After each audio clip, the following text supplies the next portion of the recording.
大家好，我是高蓉蓉老师。不美只因不健康，欢迎大家来到中医助颜课。今天的课程呢，咱们要简单说一下按摩油的准备和基本手法的操作。首先来说呢，基础的按摩油呢，我首先推荐大家是用核桃油。核桃油呢，质地丰富，而且吸收度高，并且呢，它几乎是市场上我们能见到除香油之外沸点最高的油了。使用的过程中可以让我们的肌肤恢复它最开始的一个丰满的油脂状态。不要因为自己的脸好像说我爱出油，或者我比较干，我就不能用油性的。错了，我们的干和爱出油通通是因为肌肤缺水，有的时候缺油反而表现出更多的好像在出油，是因为它干不能够让自己的油脂在自己的脸上一直待着。所以回到刚才咱们的主题啊，有点跑题。首先选择核桃油，如果你手上有如橄榄油、荷荷巴油、甜杏仁油也都没有问题，可以用，它们会薄一点，没有核桃油的质地那么的厚腻。最后说一个，也是一个首选，但是味道比较大，所以我把它排在了最后，是香油。香油的效果也非常好，在古代我们中医做外用的膏剂几乎都是用香油的，因为当时嘛，核桃油是不能够冷榨萃取出来的，所以香油是最好的一个外用溶剂，皮肤的吸收度最高，也是达到滋润效果最好的。不过香油有味儿，大家怕用完了之后呢，一出门都变成叫什么来着，葱油大饼味儿了。下面继续说的是，如果你有各种问题，那么我们可以往基础油中加入什么？只是单纯的按摩或者给宝宝按摩，就用单纯的比如核桃油，刚才咱们说的那些。但是如果有问题的话，我们可以加入不同的东西。比如说我们的皮肤会比较暗、比较黄，这个时候呢，黄色表示有湿热淤积于表面，所以可以在按摩油中加入薄荷、冰片这些有醒肤作用的，同时可以让头脑更加清丽。除此之外，有些人的脸上呢有一些色素的沉淀，有暗沉，我们可以往精油中加入丹参、红花，它有行气活血的作用，让按摩油不仅可以让脸提升变漂亮，在疏通经络的同时呢，还可以让我们的肌肤活血化瘀、祛斑淡斑，让皮肤颜色变均匀。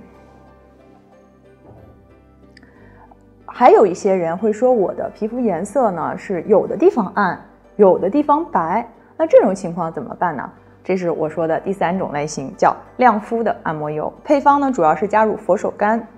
柠檬还有橙花，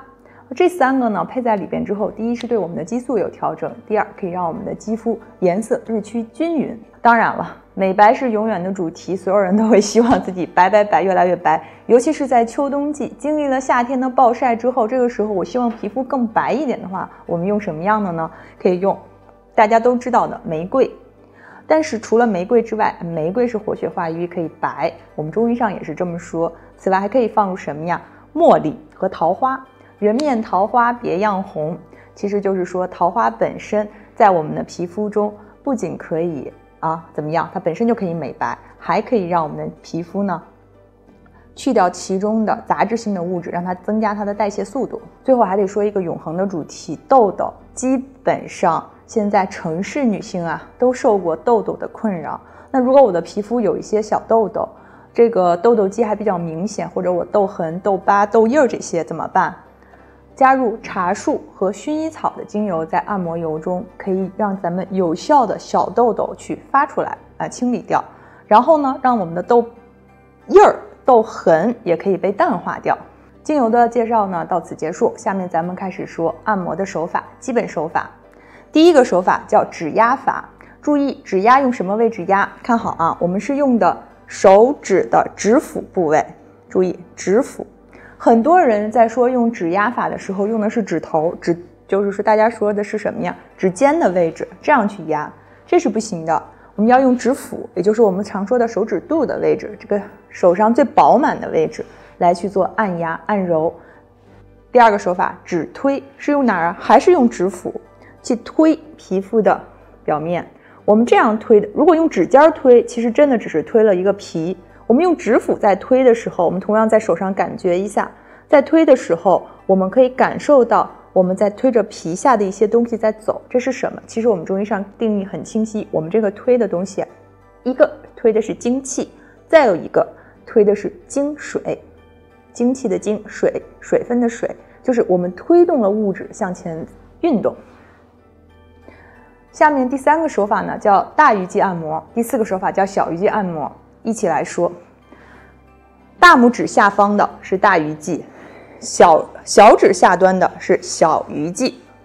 这2个位置，一般我们说大鱼际按揉就是指要用这一块肌肉来做按揉按压，小鱼际按揉是指小指下方的这个肌群来做按压。掌根的按压，第5个手法就是指我们手指的根部，整个手掌的根部啊，用它来做着力点按揉。最后说画圈按摩，这6个手法会在后边的课程中不停的说到，所以这个大家一定要记住。一旦说到画圈按揉，画圈按揉一般右手左手都是同时自后向前或从前向后。我们的中医学概念中，圆就是画圆按揉，比如说我们说某个动作是要画圆的，画圈的，其实这个圆的概念很重要，贯穿于咱们课程始终。下面呢，我给大家介绍一下咱们这个课上会用到的一些工具。当然，首当其冲第一点，我们要用我们的手，徒手嘛，徒手给我们的脸推出一个漂亮的脸来，所以手是第一位。当然了，除了手之外，为了节省我们的力气，还要有什么呢？我们还可以准备刮痧板儿。刮痧板呢，是当我们发现脸上或者身上某个位置的经筋堵塞非常明显的时候，我们要准备一个刮痧板来帮助疏通经络经筋。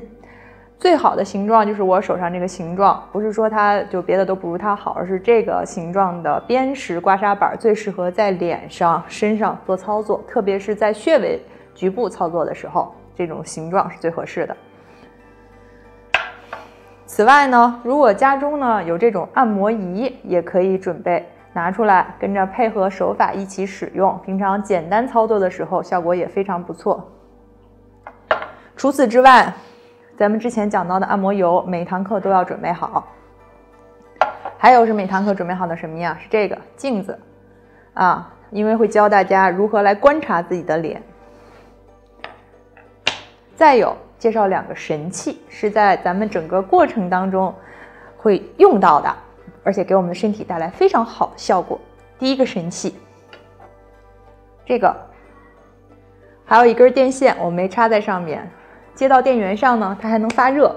抹上油之后呢，在身上一转，就会出特殊的效果。它叫温灸仪，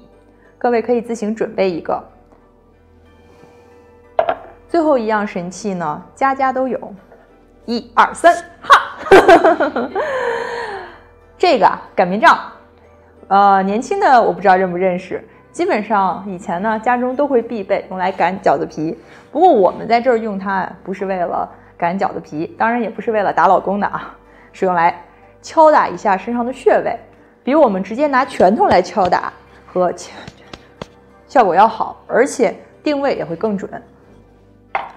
最后说，咱们的部分内容呢，在我这本书中叫《黄帝内经》中的《经筋美言术》里会有。不过楷书给咱们准备的课程里有老师很多私藏的私房货，书上是写不出来的。不是不愿意写，大家都知道文字能表达的终究有限，不如我们面对面交流的效果更好。谢谢大家。